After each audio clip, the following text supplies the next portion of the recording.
I've always been interested in science from when I was a little girl. I enjoyed science at school, I was good at it, particularly biology, and I suppose when it came to applying for university I was looking towards science-based subjects. Medicine inspired me particularly because of the human element to it. People always say that medicine's an art, not a science, and I genuinely believe that to be true.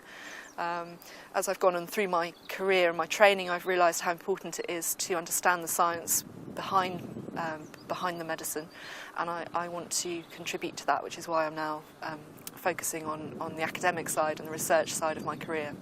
Really, at the age of about 16 when I realised, through kind of work experience, I did a bit of work at a private hospital in my spare time, that I was fascinated in medicine and wanted to take that further, and that's where obviously my degree at the University of Nottingham went from there. Before that, I was very interested in forensics, funnily enough, and I particularly was my love of the X-Files and wanting to be Fox Mulder. My young years have actually got me first interested in science in the first place, but as I got older and wiser, I realised that maybe that wasn't the most sensible use of my time as a career. So, with regards to what I'm doing now, research itself is very, very stimulating. It's answering and asking new questions, finding out new tests, new medications, and it's something I very much enjoy, and it closely marries with the clinical side of my work, which I'll be going back to after I finish my research degree.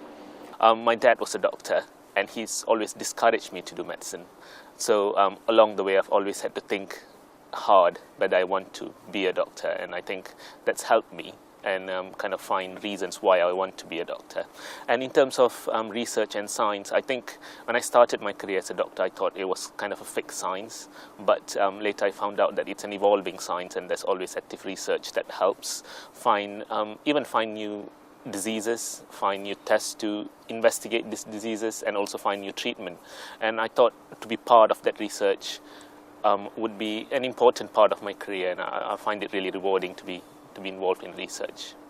I mean, when I was at school, I for quite a long time wanted to be a vet, but I think I realised I was too scared of big animals and too soft on small animals to go down that route. And I think the really rewarding part of medicine is the human side to it. It's working with people, and the same disease will be completely different in two different people. People cope with it completely differently.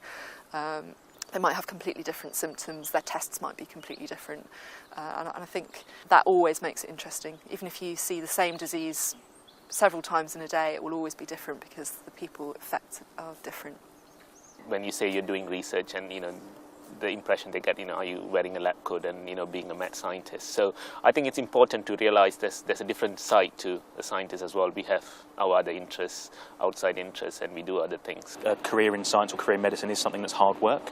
It is very rewarding, but it's something you need to put your all into and genuinely be interested and fascinated in doing the job you do. So I love my job because it's all about puzzle solving. So whether you're working on the wards with patients or whether you're doing research, you put together pieces of evidence to come up with a big picture at the end. And I think some of that is science, and some of that's hard fact, and some of it is interpretation of the evidence you have and making the best opinion and then choosing tests to match it. And I find that sort of puzzle solving really, really rewarding. That's why I like my job.